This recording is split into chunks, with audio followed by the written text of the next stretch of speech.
No seu primeiro dia, ele recebeu um notebook e uma pilha de livros técnicos para ler. Nenhuma reunião, nenhuma explicação, nenhuma conexão com o time. E foi assim que rolou minha primeira experiência no mercado de trabalho. Quando eu entrei no meu segundo estágio em uma empresa americana, eu recebi uma pilha de livros técnicos em inglês com conceitos de finanças para aprender. Depois disso, ninguém perguntou se eu realmente havia lido, ou pelo menos se eu tinha entendido aquela leitura. O meu trabalho era preencher planilhas financeiras de empresas do setor de energia. Só que ninguém me explicou como fazer isso. Eu aprendi na marra, tentando aprender com os outros estagiários que estavam lá há mais tempo que eu. Meu líder achava que era mais fácil ele mesmo fazer do que gastar tempo para me ensinar o como. Depois de 8 meses como estagiário, eu não fui efetivado na empresa. E foi assim que eu comecei a trabalhar em uma consultoria financeira. E essa falta de treinamento para novos colaboradores é mais comum do que eu gostaria. Isso ainda faz com que a pessoa fique mais desmotivada e ainda demore muito tempo para conseguir performar de maneira efetiva. Isso se a pessoa não pedir demissão antes de conseguir entregar. E ainda corre o risco do gestor falar que a pessoa não vestiu a camisa. Mas como vestir a camisa de um time que nunca te deu o uniforme? Nesse vídeo eu vou te mostrar o que seu time realmente precisa nos primeiros dias, mesmo que ninguém nunca tenha te ensinado a fazer isso como líder. E no final, você vai sair com um plano prático para transformar seu onboarding em uma máquina de retenção e produtividade. Se você já viu algum vídeo no meu canal, você deve ter percebido que minha voz está com uma voz de Pato Donald ou de taquara rachada. Eu tô um pouquinho gripado, mas eu fiz uma meta de gravar 100 vídeos sem pular nenhuma semana. Então eu não poderia deixar de entregar esse conteúdo para você. E o mais perigoso no onboarding ruim, ou na falta dele, não é a má intenção. É a boa intenção sem estrutura. A maioria dos líderes acredita que está deixando espaço para a pessoa nova se adaptar. Mas o que a pessoa acaba sentindo é abandono e ansiedade. A maioria dos líderes acha que o problema é o colaborador.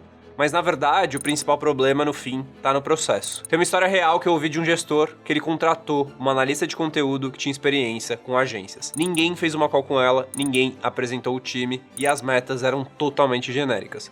Produzir conteúdo de valor. 2 meses depois, a colaboradora pediu para sair. Disse que não tinha clareza do que era esperado e se sentia perdida o tempo todo. O gestor dizia que a pessoa não era correta. Só que o erro não foi técnico, ele foi de acolhimento, direção e estrutura. Treinar um novo colaborador começa antes do primeiro dia, com clareza, preparação e uma rotina de integração. Isso nos leva ao segundo ponto do vídeo. Se você quer acelerar a curva de aprendizado de quem entra, você precisa ter um processo claro de onboarding com começo, meio e fim. O onboarding não é um checklist, é um processo de imersão, de aceleração, de cultura. E como diz a Lia Garvin, uma autora de liderança que eu gosto bastante, o principal objetivo dos primeiros dias é reduzir a ansiedade do novo colaborador e aumentar a confiança para agir. Sem estrutura, o novo funcionário vive um looping de insegurança. Será que eu posso fazer isso? Será que eu tô indo bem? Será que eu tô atrasado? Será que vão me mandar embora? Essa tensão afeta diretamente a performance, porque nenhuma mente insegura consegue performar no seu potencial máximo. E um bom onboarding precisa cumprir com os 5 Cs. O primeiro deles é o compliance, quais são os procedimentos e as regras da empresa. O segundo ponto é a clarificação, então quais são os conhecimentos necessários da companhia e da área que a pessoa precisa ter. O terceiro C é de cultura, qual é o propósito, o sonho, os valores, quem são os fundadores e os gestores-chave da empresa. O quarto é você criar alguma coisa relacionada à conexão dessa pessoa. Como é que você consegue aumentar o relacionamento e a socialização? Você pode fazer isso através de um almoço, de uma ligação ou de algum presente que você vai mandar para casa da pessoa.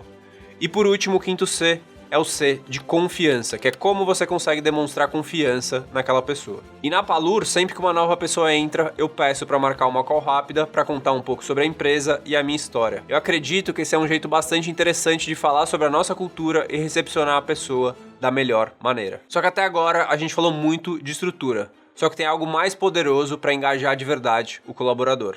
Quer entender onde ele quer chegar. E se você tá aqui até agora me ouvindo com essa voz de Pato Donald, já deixa o like, se inscreve no canal, desse jeito meu conteúdo chega em cada vez mais pessoas.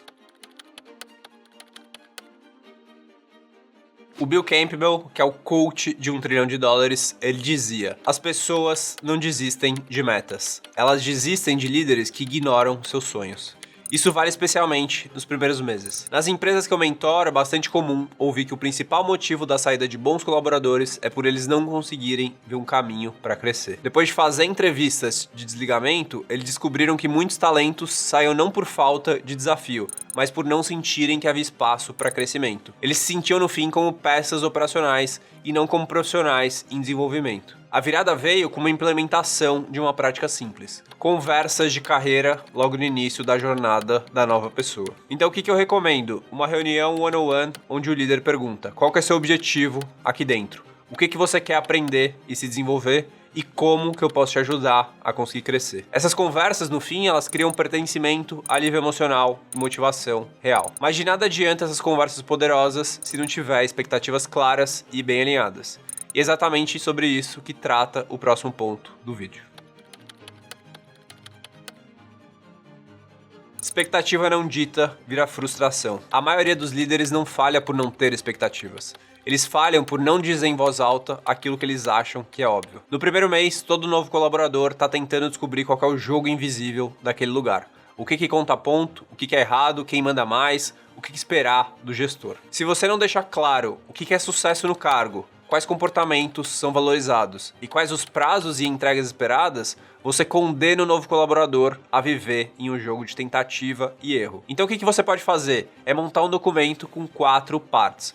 O primeiro deles é o objetivo da vaga, com uma frase clara. O segundo são as responsabilidades principais, de 3 a 5 itens. O terceiro são os indicadores de sucesso, como você vai saber que a pessoa está indo bem. E o quarto, quais são os próximos marcos de avaliação, 30, 60 e 90 dias. Esse é o mapa do jogo. E com o mapa na mão, o colaborador deixa de adivinhar e começa a seguir o plano. Agora, para fechar, nada disso se sustenta sem uma coisa, que é o ritual. O treinamento bom não é um evento, ele é um processo contínuo. Treinar é o início, manter treinado é o desafio real. O maior erro dos líderes é achar que o onboarding dura 7 dias e acabou. Sem reforço contínuo, o colaborador esquece o que aprendeu, ele perde a conexão com os objetivos e volta para o piloto automático. Uma vez um gestor me disse: percebi que o novo colaborador já não estava mais lá antes mesmo de pedir demissão. E o que causou isso foi a falta de acompanhamento, foi a falta de conversa, de pequenos rituais semanais. É o efeito pós-onboarding, é uma motivação inicial que evapora na rotina. Algumas práticas simples que mantêm o aprendizado vivo. O primeiro deles é o foco em evolução durante as one-on-ones. O que você aprendeu e onde a pessoa precisa de ajuda. Ter trilha de conhecimento por área, você pode ter Notion ou cursos internos gravados com conteúdos específicos para aquela função. Você pode também fazer o que eu chamo de mentoria reversa. Os novos contratados trazem um feedback sobre o processo depois dos 30 dias e ajudam a melhorar. Você pode ter também rituais de compartilhamento de aprendizados. Então, um dia da semana, alguém compartilha o que aprendeu ou melhorou naquele período. Treinar alguém bem não é só ensinar o que fazer. É mostrar por que isso importa, como evoluir com confiança e que ali a pessoa não tá mais sozinha. Você lembra da história do meu primeiro estágio lá no começo? Aquela experiência poderia ter sido completamente diferente se alguém tivesse sentado comigo, escutado, orientado e seguido junto nas semanas seguintes. Deu pra perceber que treinar um novo colaborador não é só ensinar uma tarefa. É um processo de construção de confiança, de acelerar pertencimento, de desenhar uma jornada onde o profissional entende que tá num lugar onde ele pode crescer. E sabe qual que é o próximo passo depois disso? Não é mais onboarding, é manutenção desse vínculo. É garantir que essa pessoa continue evoluindo, motivada e sendo escutada. E qual que é o jeito mais poderoso de fazer isso? Através das reuniões one-on-one ou um-a-um. Se você quiser aprender como conduzir uma one-on-one de verdade, sem virar terapia nem checklist, eu te mostro tudo nesse vídeo aqui do lado. Clica agora e descubra como transformar uma conversa frequente no seu maior motor de liderança. Um abraço e até o próximo vídeo.